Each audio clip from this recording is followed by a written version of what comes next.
I'm Grant Walker. Welcome to Last Call for Tuesday, the 12th of May. I'll be back with Heads Up Wednesday morning at 10.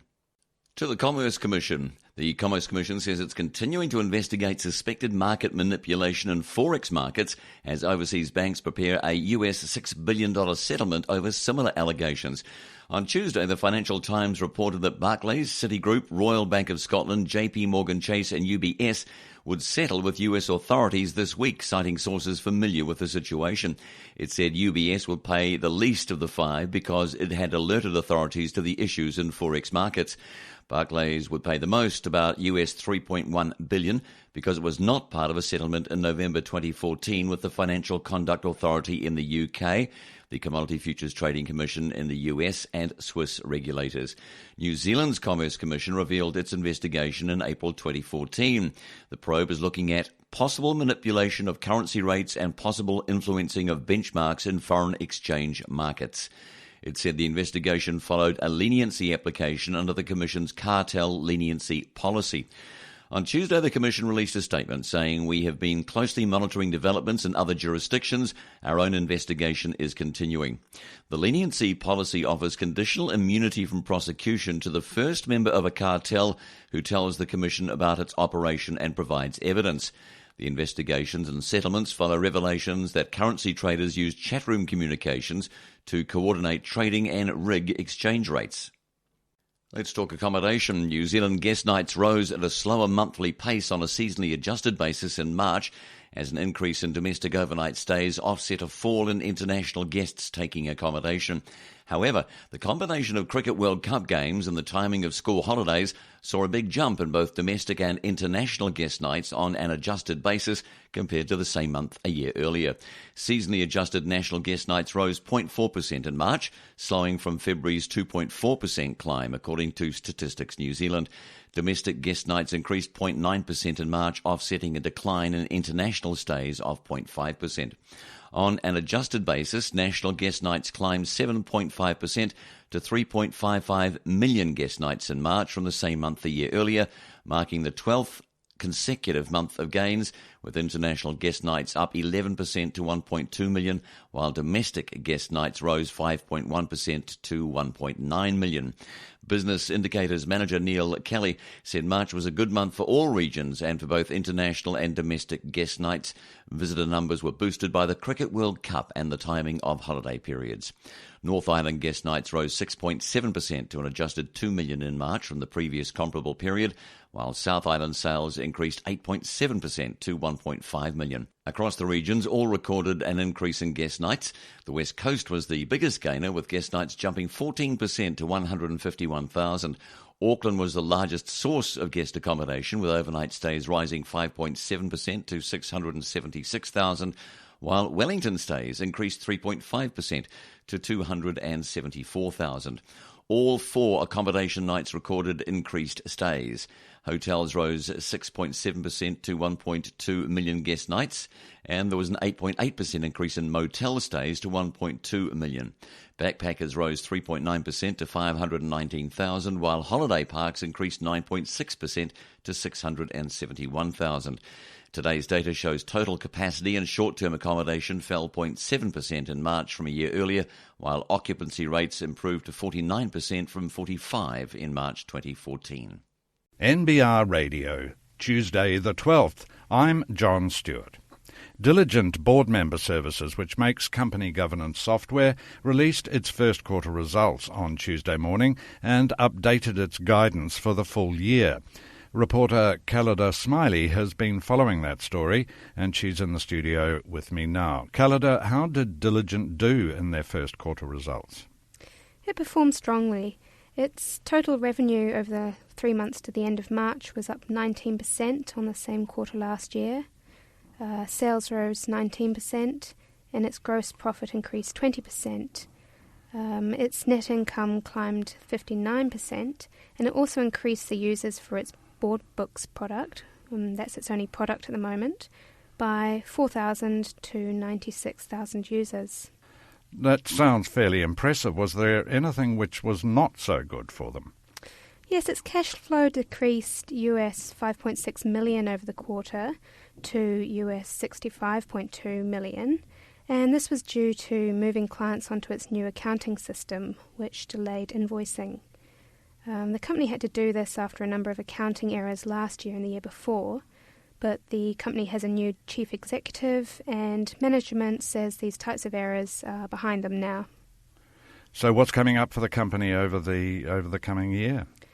It's releasing a new product called Diligent Teams in the third quarter, and that's an updated and broader version of its product now.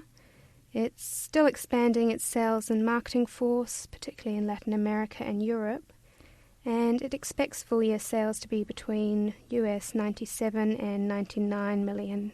Calida, thanks. NBR Radio with the Property Press. It's out now to show you around. NBR Radio, Tuesday the 12th. I'm John Stewart, and I'm joined by Sally Lindsay in Auckland and Chris Hutching in Christchurch for Property Talk. Now, Chris, I think the thing that's been on your mind is the question of convention centres for Christchurch and Queenstown. Yes, New Zealand's going to enjoy a glut of convention centres when or if they all come to completion. Now, the one in Christchurch is interesting because it is going to occupy the major part of Cathedral Square. This is the plan anyway, the government plan, the government blueprint. They're going to build this massive convention centre in the middle of Christchurch Square, and it'll straddle across a couple of blocks. And it'll straddle across the cathedral, won't it? What's left of it? Well, pretty close.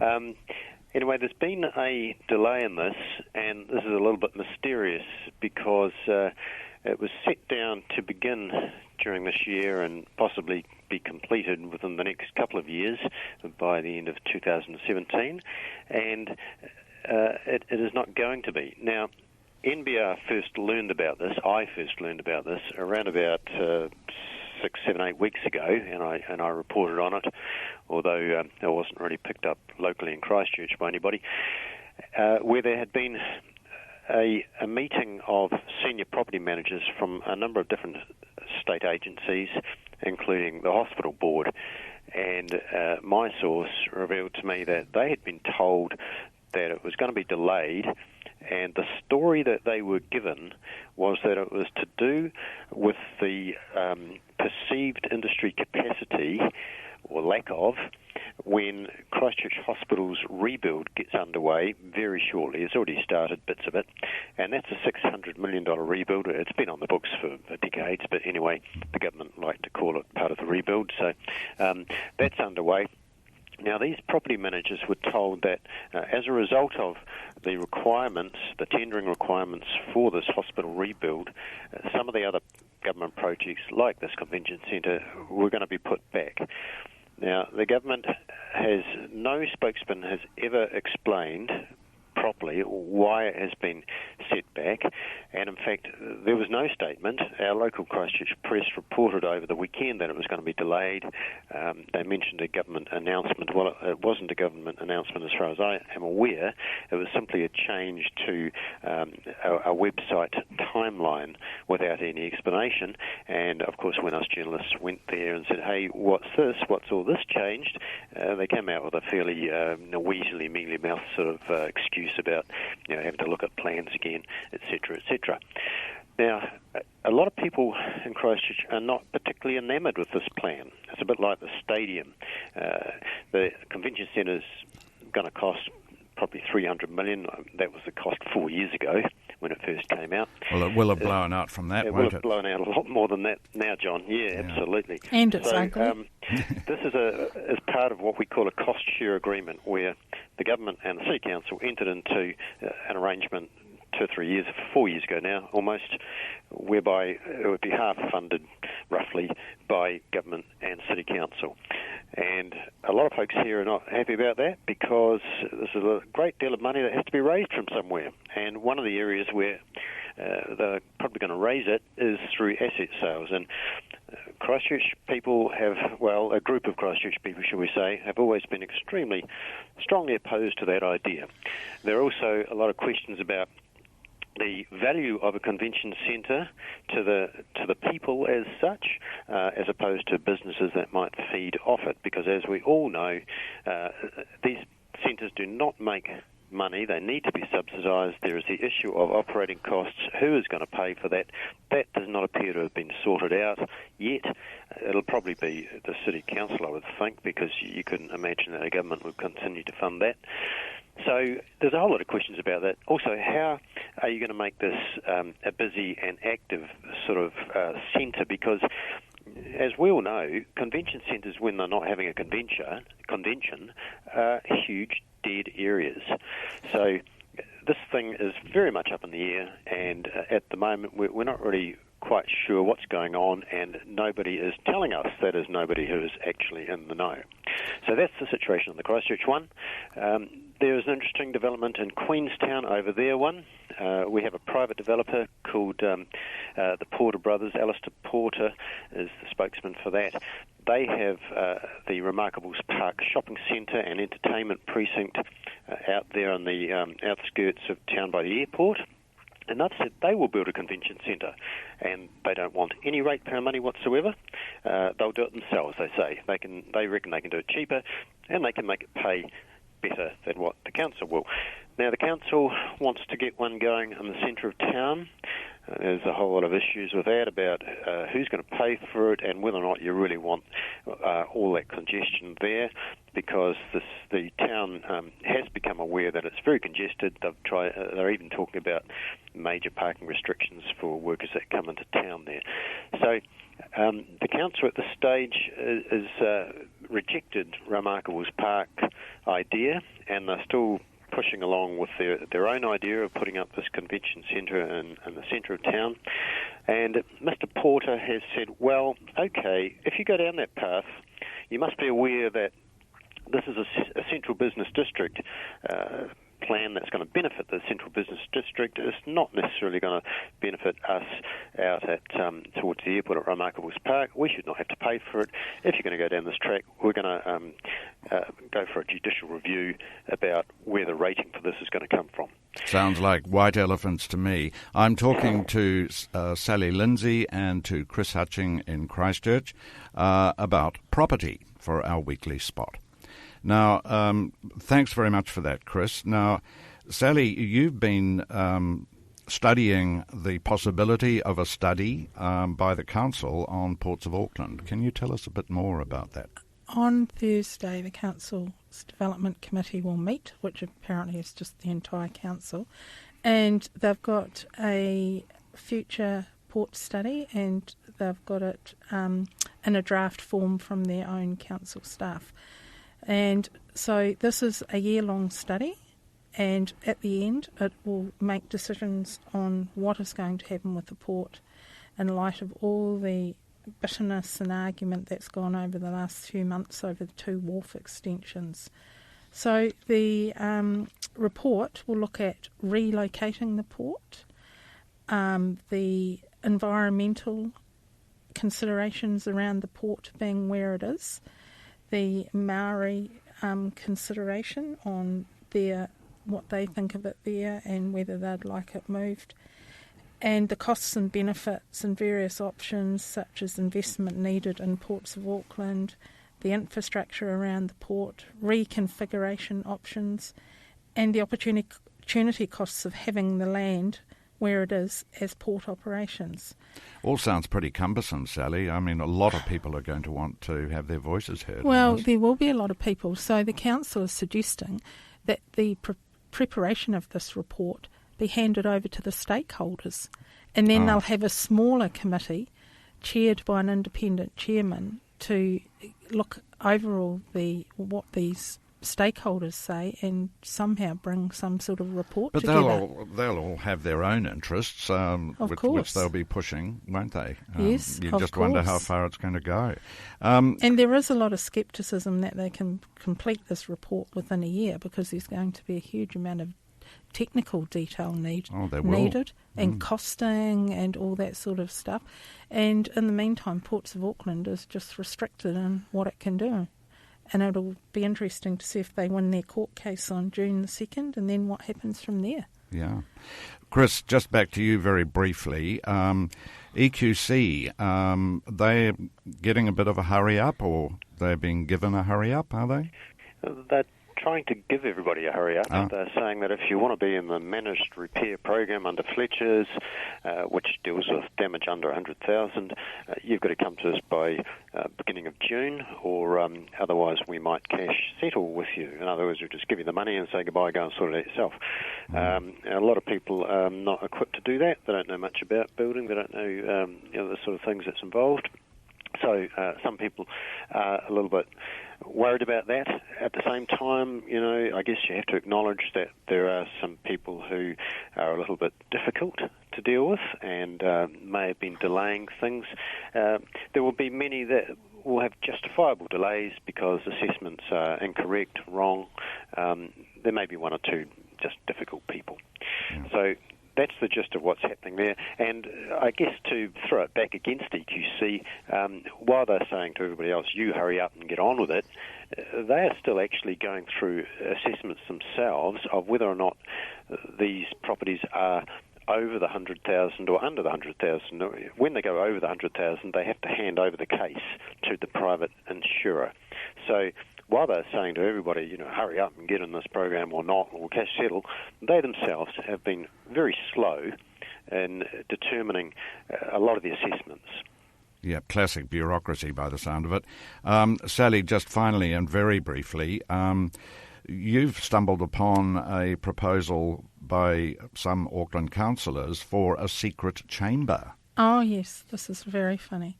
They had a secret briefing at the end of last year because they want to build a new chamber to hold their meetings because they can't be bothered walking 400 metres from their flash new offices in Albert Street to the old town hall and to hold their meetings there. Now, there's nothing wrong with holding the meetings in the town hall. Actually, it's quite a pleasant area and there's plenty of room. It is. And to build a new chamber, it was going to cost $1 to $3 million at the Albert Street headquarters. But they've decided that, no, they're not going to do anything about it in the meantime, especially when they're pushing a 9.6% rate rise on Auckland ratepayers, who were consulted about only a 3.5% rate rise. So they've dug themselves a bit of a hole there. Sounds like it. But whether they'll go ahead with it in future funding rounds, who knows? But what a ridiculous thing to do.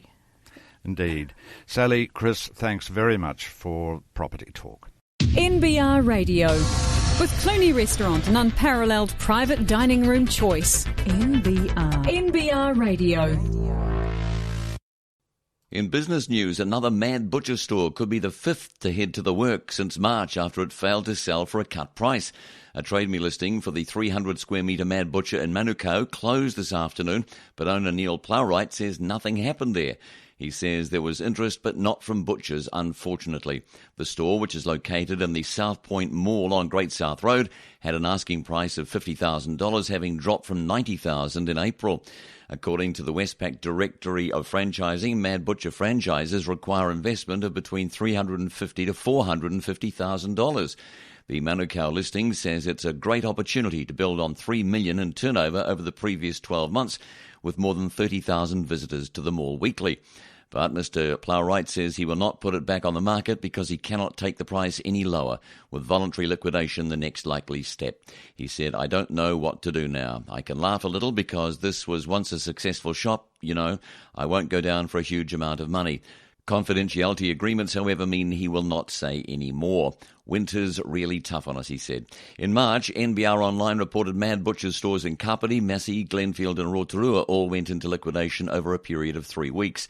Multiple industry sources have suggested more stores were in difficulty following NBR Radio first reporting the story. But Mad Butcher Chief Executive Michael Morton has hit out at grossly inaccurate claims the franchise is facing financial trouble. He refuses to comment on the finances of individual stores because they are privately owned businesses. The Napier store has repeatedly been offered at a price reduced to $295,000 or nearest offer and remains on Trade Me.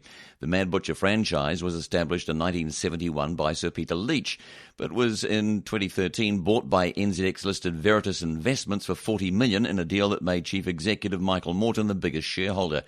Veritas has cut down the store closures as simply a coincidence of timing. Shares in the company have fallen 50 cents from late January to 82 cents a share.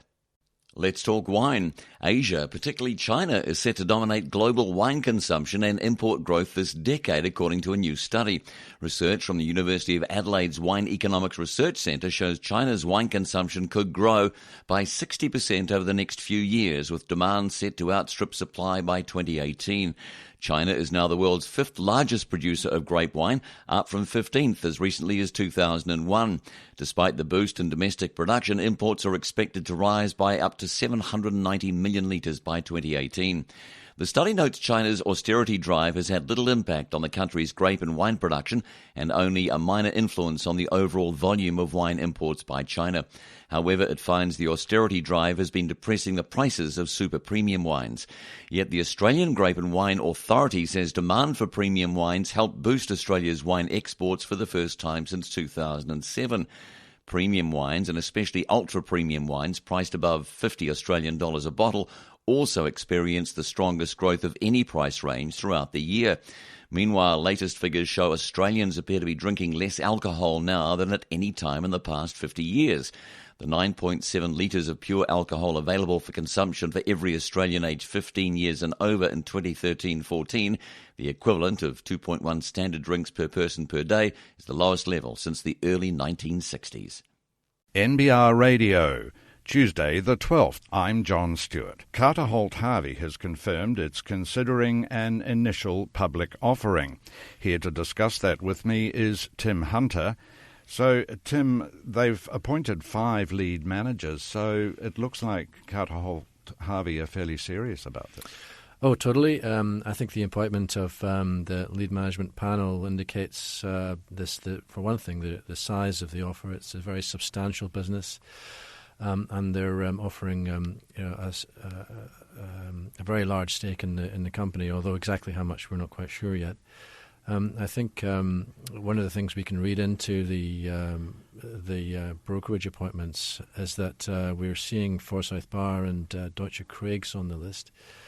And those are both firms with very large retail client base. So that suggests that they're obviously going to try and sell this very much to the retail customer as well as to institutions. Talking about selling it, could the reclusive Graham Hart actually come out of the shadows in an attempt to try and sell this himself? Absolutely, yes. He's not known for his public appearances, but I think the last time he made his appearance felt was when Goodman Fielder was being sold to the public, and it's probably something that the market will expect to see again this time around in selling Carter Holt Harvey. They'll want to see and Graham Hart making presentations personally and allow himself to be questioned about the business. Who knows whether he's actually going to turn up? But I think it would be expected of him. Now, Carter Holt Harvey have indicated that they'll hang on to a considerable stake in the company. Why is that? I expect it may be one because it's going to be quite a large IPO. The other reason might be that the institutions particularly may be sceptical of buying such a large company from Graham Hart, whose modus operandi is very similar to private equity firms, and so there can be a certain wariness about firms like that sucking the lemon dry before flicking it on, and so staying on the share register as a significant shareholder can give confidence that that someone's still got some skin in the game. So that could be one of the reasons, and it's probably a good thing. Tim, thanks very much for that. NBR. With a National Business Review smartphone subscription, you can read or listen to the latest from NBR online. And for a limited time, it's free. Join NBR's Intelligent Business Network today and get free smartphone access to NBR online until August 31st.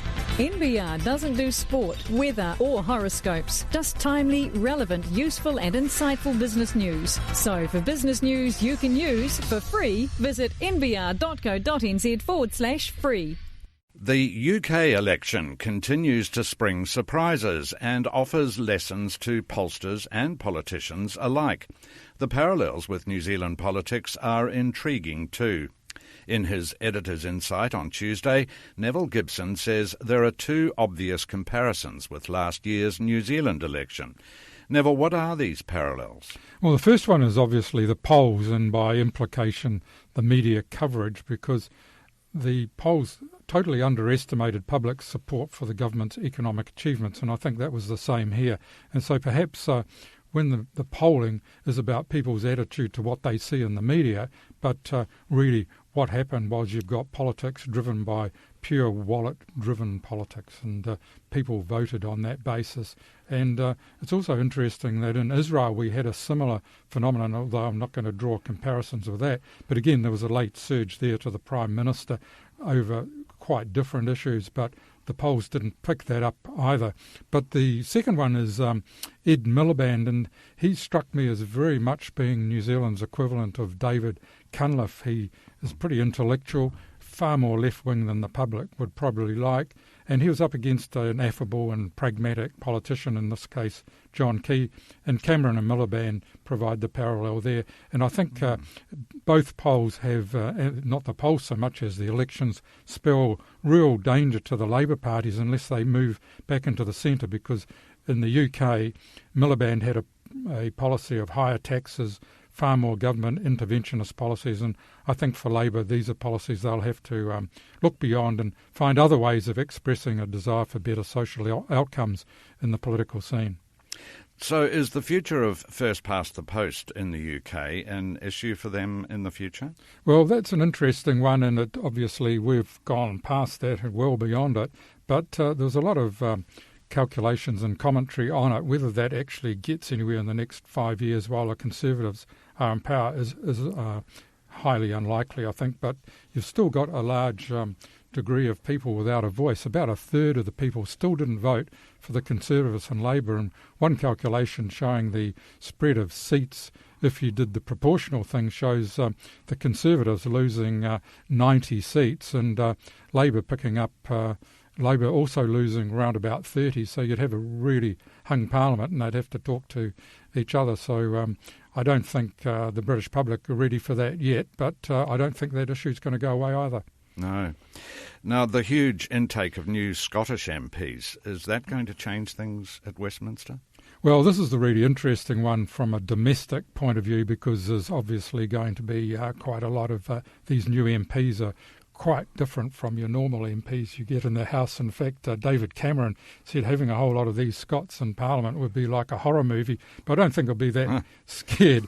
The thing is, the Scottish National Party has some very far-left policies. They won't be implemented, such as dropping the British nuclear deterrent.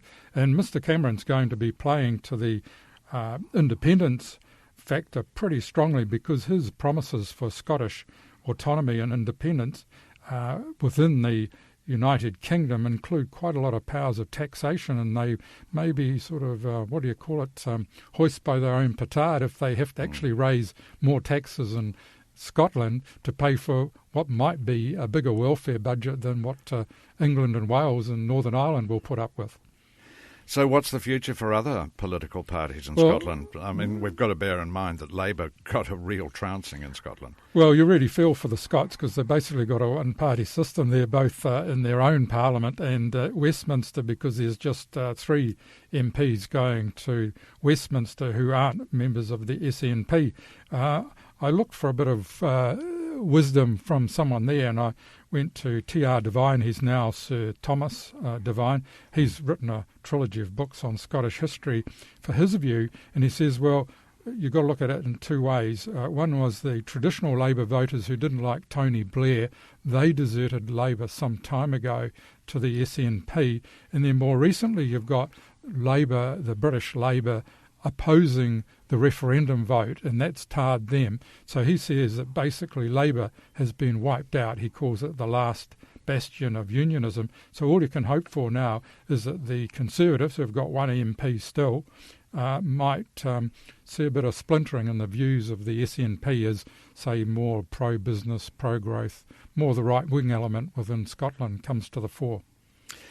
Mr Cameron's most pressing international issue is the question of Europe. What do you think will happen there, Neville? Well, it's definitely a more important issue, especially to us here in New Zealand, because British membership of the EU is really going to be at stake over the next 4 or 5 years. Mr Cameron's already met the French president and his Irish equivalent. What he wants are quite a lot of restrictions removed on British membership of the EU. He doesn't want to leave the EU, but he also wants the EU to cut down on a lot of its spending, some of its sillier rules. He's got this huge wing in the Conservative Party who aren't quite as extreme as the UKIP party, but he wants to get that deal sewn so that there's quite an acceptable British membership still within the EU before he holds this referendum, which he says is going to be around about 2017. So it's going to be pretty interesting to see how he handles his own MPs. And of course, as far as an opposition goes, like the UKIP, they've only just got one voice in the Commons, and that'll probably be a very quiet one. Yeah, very muted. Well, thanks very much for today's Editor's Insight, Neville. NBR. Need to hire? Try our online recruitment platform, www.nbrtalent.co.nz. To ACC. The government is proposing to cut $500 million in ACC levies over the next 2 years. ACC Minister Nikki Kaye announced yesterday that this year's budget will signal ACC will be in the position to cut levies by approximately $375 million in 2016-17 and $120 million 17-18. The cuts are intended to be spread across the vehicle, workers and earners accounts. Ms Kaye said they're based on current financial projections and a funding direction which sees each of these accounts heading towards a solvency band of between 100 and 110%. However, although the government is committing to at least $500 million in levy cuts, she says it's important people understand that the exact reductions in each account won't be known until after public consultation. Ms Kaye said the reductions will be possible because of ACC's sound financial performance under the current government, which means the scheme is now essentially fully funded. In other words, it now has enough money invested to meet the future costs of all current claims. The ACC minister also announced she's introducing legislation that will establish a new framework for setting ACC levies and will take effect in 2016-17. The legislation is intended to correct an inconsistent approach to levy setting, marked fluctuations in levy rates, and some confusion about the factors driving final decisions on levies. Ms Kaye said new binding principles will be introduced to ensure the scheme is adequately funded to withstand economic volatilities, while ensuring levies are kept as low as possible and stable over time, thus demonstrating that we're not over-collecting. The legislation will also require ACC to publicly report on the long-term implications of the government's levy decisions and enable the residual levy, which funds the continuing cost of claims made before 1999, to be discontinued when those costs have been fully funded. Existing legislation requires that the residual levy be collected until 2019 regardless. It's awards time. Clyde Quay Wharf was named Supreme Award winner at the Registered Master Builders Association's New Zealand Commercial Project Awards last Friday. Created by the construction team of LT McGuinness, architecture firm Athfield Architects and engineers Dunning Thornton, the wharf redevelopment took the top prize against 33 of the country's premium properties vying for awards. The extensive 239-metre-long development includes 76 luxury apartments, a concierge service, a business centre with a private meeting room, a boutique fitness centre and a 16-seat movie theatre, while at street level are offices, shops and restaurants. And under wharf basement car park, the first of its kind in Australasia, posed an immense challenge and included 205 piles and strengthening of the existing wharf, with 28 individual 90-tonne slabs cast above the level of high tide. Judges praised the mix of old and new in the development, which includes a number of heritage items found in the original building that were reused, such as mosaic artworks, a world clock and the original spire, as well as the way the project team collaborated with local authorities to overcome the challenges presented by redeveloping the 100-year-old wharf. The judges said the project team ventured into thoroughly uncharted territory, and by building strong partnerships with the regulatory authorities and a whole range of local and international experts, have delivered a superbly detailed landmark building that is more than deserving of this accolade. A design, engineering and construction masterpiece, this development is a fantastic enhancement to Wellington's waterfront. The Key also took out the Residential Category Award, a Gold Award and the Value Award for top property over $15 million. This year, the capital showed its construction boom is matched with quality projects, securing the Supreme Award, 2 category wins, 2 Value Awards, 3 golds and 5 silvers. Among those Wellington properties that received awards were buildings in the Government Precinct and CBD, including the Ambassador's Residence, 312 Lambton Quay, 15 Stout Street, Te Puni Kōkiri and Shed 6. Auckland also proved its design and construction prowess, securing 10 awards for the region, including the retail category win for Masu Restaurant at Sky City. Christchurch's new medical building stood out in the health category, with the city's new eye surgery and the South Island Blood Centre both winning gold awards. Other winners around the country included the Botanic Gardens Visitor Centre in Christchurch, the Avantidrome National Cycling Centre of Excellence in Cambridge, which received a Special Award category and Gold Award, the Tasty Products Office in Auckland, and the Sandilands Edwardian Development in Fielding. And for the full list of winners, just go to nbr.co.nz. NBR Radio, Tuesday the 12th. I'm John Stewart. The Commerce Commission says it's continuing to investigate suspected market manipulation in forex markets as overseas banks prepare a $6 billion US settlement over similar allegations. Tim Hunter has been following that story and he joins me now. Tim, what is the scale and significance of this overseas settlement? The overseas settlement is huge. I mean, it's obviously a very, very big number, and this proposed or alleged settlement hasn't been confirmed yet, but it follows previous settlement disclosed last year. This forex market manipulation scandal has been going on since in the public domain since 2013. Well, it involves 5 of the world's biggest banks, doesn't it? That's right, and there have been lawsuits filed, certainly in the US and around the world around this, and it's quite colourful allegations. I mean, we've got basically assertions that traders took part in secret chat rooms and they called themselves the cartel or the bandits club or the mafia, and they, in between discussing how they were going to manipulate the forex market, they basically exchanged sexist banter, which is colourfully revealed in some of the lawsuits. The interesting thing here, of course, is that we've got a New Zealand allegation which was disclosed by the Commerce Commission last April, so that's more than a year ago now, and they've been very tight-lipped ever since. All we know about it really is that the investigation was prompted by a member of the cartel owning up to it and coming forward and saying, yes, we're part of something and we think you should investigate this. So the implication is, that there was actually something going on. And it's I guess it's frustrating that we have heard so little about it ever since, while these overseas procedures seem to be leading to results. And no indication from them yet as to where they are at with it? I mean, obviously people are working on it. Yeah, well, one assumes so. Perhaps the Commerce Commission is not as well resourced as some of the overseas regulators. Certainly they've got a lot on their plate, and this will doubtless be a very complicated investigation, particularly when it comes to showing exactly how much might have been lost by customers as a result of this behaviour. Tim, thanks for that. NBR Radio. Free to air online. NBR, the meeting place of intelligent business. I'm Grant Walker with The Last Call. Here's what's trending on NBR Online. Another mad butcher liquidation is possibly looming. Carter Holt confirms IPO. Top marketer poached by Sky City, but who? The Cricket World Cup certainly helped the bed night stats, and we preview the Aussie budget.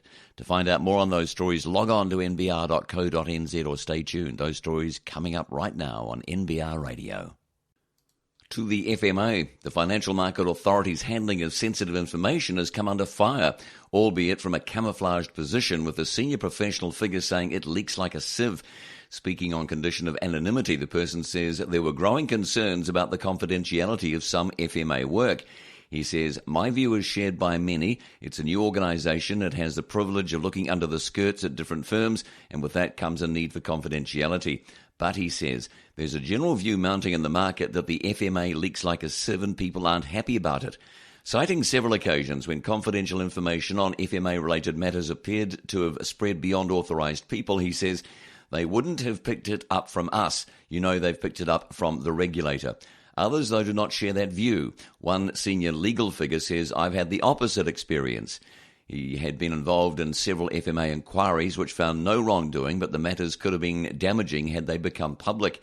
A spokesman for the FMA says it's not aware of any unauthorised disclosure about its investigations being made by FMA staff.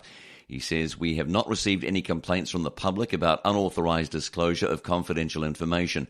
If anyone has any concerns about information being released inappropriately, we would like them to contact us directly and we will look into this thoroughly."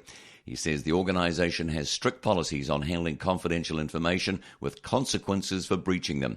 The FMA also has the power to issue confidentiality orders to external third parties with respect to information provided to or obtained by the FMA in the course of its functions. It is an offence to breach such an order.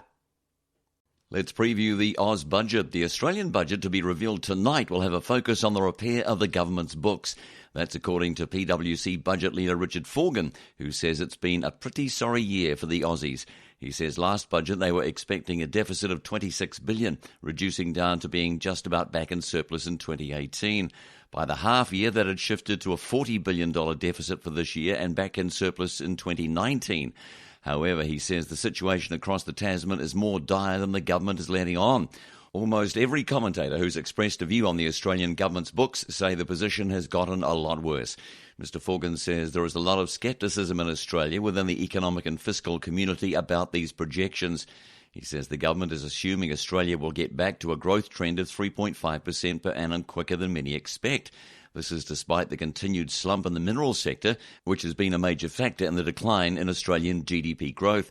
Mr. Forgan says in terms of expenditure, there are items from last year's budget which have still not been passed in the Senate.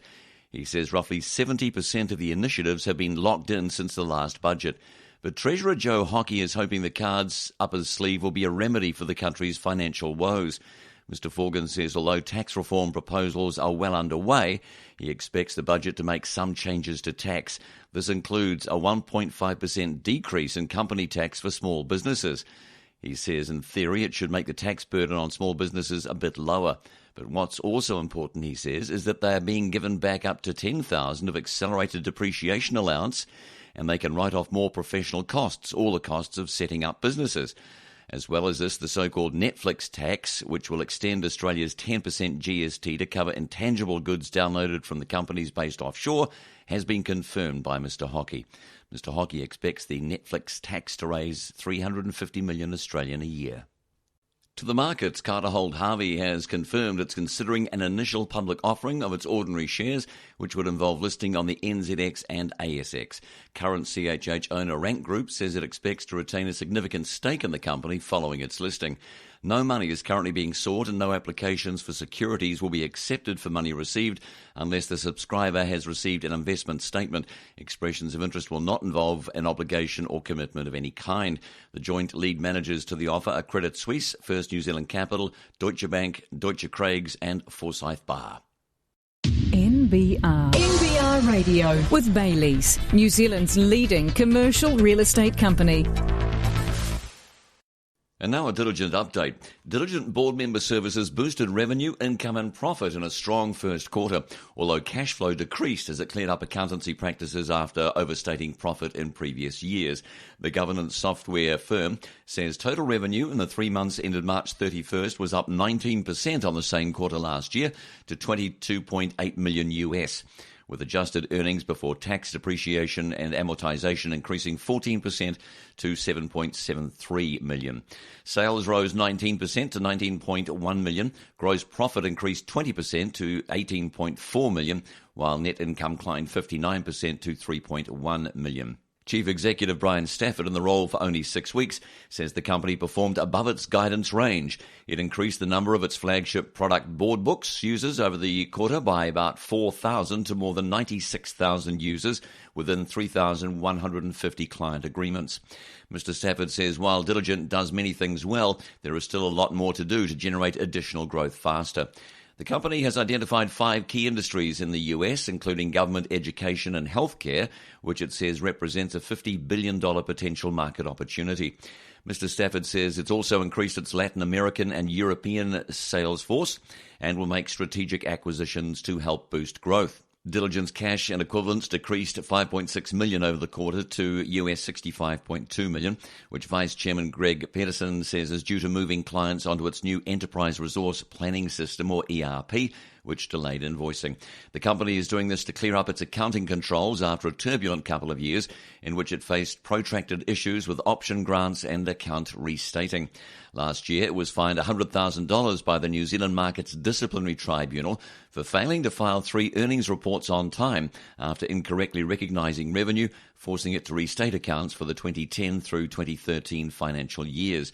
In 2013, it paid $15,000 to the Financial Services Watchdog for a series of listing rule breaches, including failing to file required information, failing to seek authorization for director payments, and incorrectly issuing shares and options to employees. Mr. Peterson says management hopes this is all behind them and says the new accounting controls will make the difference. Cash flow is expected to revert back to normal rates in the next quarter. Mr. Peterson says the balance sheet was also affected because of a cash payout to former Chief Executive Alex Sodi, now Product Strategy Head, higher capital expenditure and foreign exchange movements. Let's talk South Canterbury Finance. South Canterbury Finance Action Group is taking to the road next week for investor meetings in 7 different cities to rouse interest and funding for its planned unprecedented legal proceedings. Following the recent appointment of a legal team led by Chris Gudsell QC and the principal of Hamilton law firm Nielsen Law, David Nielsen, an informal investor committee has been formed by the Action Group. Advertisements advising of the meetings will appear in 7 newspapers tomorrow, according to the group's founder, Kapiti Coast investment advisor Chris Lee, who placed about 80 of his clients into South Canterbury Finance preference shares. The Action Group intends to take a lawsuit against the Crown, South Canterbury's 2010 directors, its former chief executive Sandy Meyer, as well as those who Mr. Lee has previously called shadow directors, who he says came in from Forsyth Bar during 2010. The preference shareholders' gripe is to do with South Canterbury's disclosure in the months leading up to its demise in August 2010. In particular, a claim in May 2010 that the company was in good shape, breaking even and facing a bright future. Mr. Lee says the 4-person legal team, which consists of Messrs. Gudsell and Nielsen and 2 researchers, has completed about 2.5 months of investigative work, including 3 days of visits to the Financial Markets Authority. He says the legal team's expectation is that it will complete their research before the end of June, and a claim is likely to be filed in the coming months.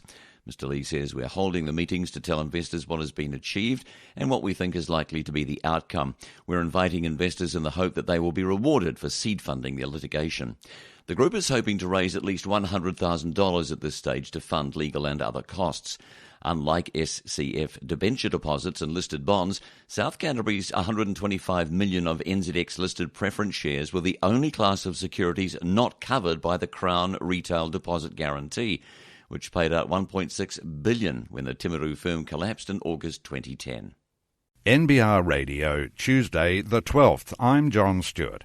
And I'm joined by Nathan Smith, who's been having a close look at a proposal by ACT MP David Seymour to get people off benefits and into work.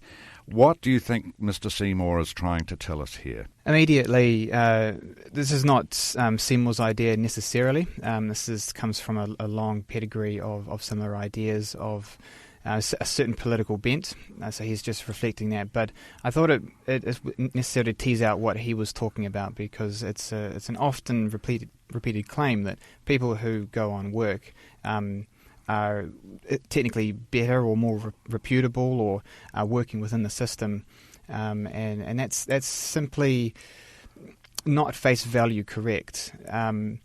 My issue with what he is basically saying is he wants to take the responsibility for these people from the government and put it on to the corporations, because essentially the whole idea is to keep them consuming. That's the way the system works. But to remove where are corporations going to find these jobs to offer? One of the big problems that he doesn't address in this is the non-existence of these jobs. Manufacturing, for instance, doesn't need people anymore. Buttons don't need to be pressed by humans. And more, the service sector doesn't even require real humans to do those jobs as well. Innovation, sure, it's a big part of it, but ultimately there has to be a way for the government to keep this surplus labour from throwing rocks, essentially. And to do that, they need money. And the old way of doing it would be to give them welfare. But what he's suggesting is to put them into low-paying jobs or jobs in general to sort of keep them busy, keep them occupied. But essentially he's asking for a change which doesn't necessarily need to happen. Well, if you just look at single mothers, they're bringing up children, so they need money to do that. And if they're going out to work, that makes their task doubly difficult, I'd have thought. It does. From a personal level, it certainly does. But from the systems level, a single mother is actually an ideal citizen. You know, they've had a child or three. They're basically thrown their lot in with consuming and producing because they have no other choice. They don't want to be that way, but they would rather work and rather have a lot more money. But essentially, what they produce, they consume immediately after that, and there's almost no savings. And the system, from its perspective, would wish us all to fall into that. It can't stand the fact that we save. So, basically what he is saying is we want to push a lot of these people who are on welfare further into the system, which arguably put them in that position in the first place by saying, hey, spend what little time you have with your, which would otherwise be spent with your children, working now, so you can get more money, so you can consume a lot more. So the people, the places behind David Seymour potentially rubbing their hands together with glee would be the very corporations that he potentially doesn't see that he's actually helping by doing this, because that's simply the way the system works. How do you mean he's helping by doing this? Well, because not only do they get the single mother to consume more and earn more money, because the government's obviously got a cap on how much they can actually have, the system will get free work, because they're not going to pay these mothers anywhere near of what they actually make for these corporations. That's called controlling the capital. But you don't simply get to walk away from this system. In fact, he wants us to go further into it to sort of be giving these people not just more money, but the money they already make from them. But Mr. Seymour doesn't seem to be taking account of the fact that for most benefits, I think you've got to prove that you have been out looking for work before you will receive the government's beneficence. Yes, there are obviously stipulations on the way that the government doles out its, I wouldn't want to use that word, but the government releases its funds to beneficiaries. Yeah. You can't just rock up and say, hey, I want a certain amount. There needs to be some sort of stipulations on how that sort of operates. But, the whole idea is that otherwise, what would these people be doing with their time? They can either work or they can get benefits. But that's the form of the question. There is no third option. There is no other way of living in this system. It's just, how do the ends are already decided for us. At some point, we are going to be consuming more and hopefully as much as you can. The only way to do that is by handing out money and making sure people don't throw rocks. And one way to do this for the last couple of decades has been to bring in welfare. The other way is to work. But unless you're unplugged, you can't not do this. So his option is not changing anything. His option is only staying with the status quo, is only building up the same system that he appears to wish to escape from. But that is very difficult. Nathan Smith, thanks very much for your thoughts. NBR Radio with Hotel de Brett, your home away from home, but with better service. NBR Radio. In People News, an award-winning loyalty marketing manager has been poached by New Zealand's largest entertainment company to boost its currently small chip loyalty program. Fiona Stewart has left BP as loyalty manager and will start at Sky City later this month as marketing communications manager to work in a 90-strong marketing team. She's won several top marketing awards from the Marketing Association, including NZ Direct Marketer of the Year in 2014 for her work on the BP Smart Fuel Card. Ms Stewart, who has worked as Foodstuffs marketing manager, says Sky City saw her work for BP and wanted her to boost its own loyalty program, Premier Rewards. Documents for Sky City's 2014 annual report show that revenue from loyalty action points decreased 28% from 2013 to 2.1 million. This is just 0.25% of its total revenue. When she arrived at BP, Smart Fuel had just been launched. Now the fuel discount loyalty program is used by half of BP's customer base. She says Premier Rewards will offer a different challenge. She said it's a much more complex model because you have to tie in all of Sky City's different properties, from the hotels, the restaurants to the casino. All those touch points need to be incorporated into the loyalty offering. The Smart Fuel card was simply buy fuel, get a reward. The Marketing Association says her career reads like an FMCG Bible. Pernod Ricard, Lion Breweries, Unilever and Foodstuffs. She'll start on April 18. NBR Radio, Tuesday the 12th. I'm John Stewart. ACC Minister Nikki Kaye has promised a new era in ACC. I'm joined by our political editor, Rob Hosking, in Wellington. Rob, just what is the significance of these changes and what are they indeed? Well, a lot of the focus so far seems to have gone on the levy reductions and when they come in, and that's actually the less important part of this.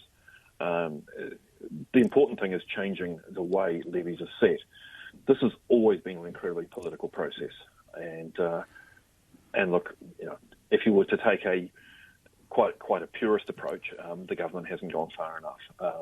If you were to be absolutely strict about this, you would say it's an insurance company effectively, and we've moved after 20 years to actually fully fund the scheme on an insurance basis, and I'll come back to that point a little bit later.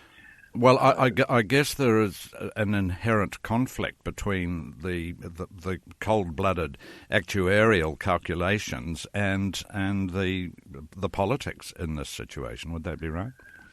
Yeah, and the politics does get very hot-blooded at times. Yeah. Just to stick with your analogy there. Right. Look, the guts of it has been that the way it works and the way it was set up when we started moving towards fully funding the scheme in 1998 is that ACC's actuaries work out what they think the levies need to be for the coming year. They go out and consult on that, bring the recommendations back, they go to government, and the government, basically the ministers, say what the levies should be. So the final decision at the end can often blindside businesses because sometimes it can be higher than expected, sometimes it can be lower.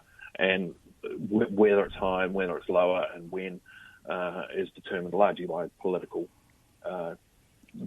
timetable rather than more than anything else.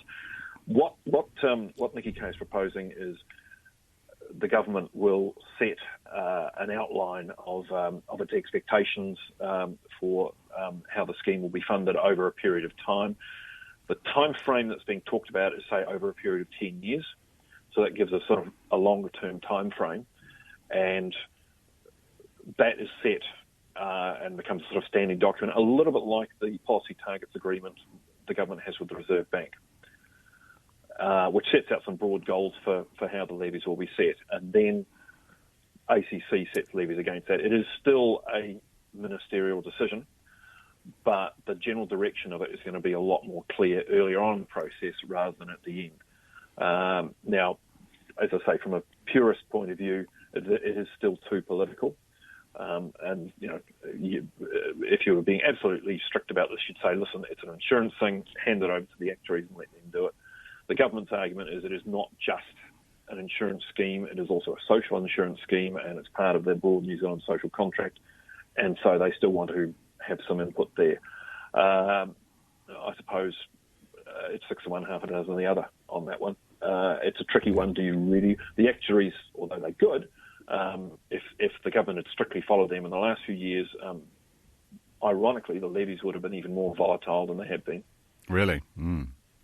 Yes, just if you look at the recommendations from year to year, it has been a very volatile 5 to 7, well, nearly 10 years for ACC, going back to when things got quite out of control in the middle of the last decade, with a whole lot of extra entitlements being put onto the scheme and not properly funded. And that really led to that hole that we heard a lot about in 2009 when the government changed. I've got a whole tranche of documents going back, internal documents which came out that year, which were written before by actuaries and people with an ACC, saying we've got a hole emerging here, and that was all kept quiet until after the election. And so that's the other thing that hopefully, if you're being optimistic, and I'm not inclined to be too optimistic about this, but we should avoid in the future that any sort of changes like that happen in between 2004 and 2009 should be known about a little bit more in advance, certainly in public, and there'll be a bit more accountability. Yeah. Thanks very much for that, Rob. You're listening to NBR Radio. Upgrade to My NBR Radio with a smartphone-only subscription to NBR Online today for free, and receive unlimited access to NBR Online on your smartphone until August 31st. Visit www.nbr.co.nz/free.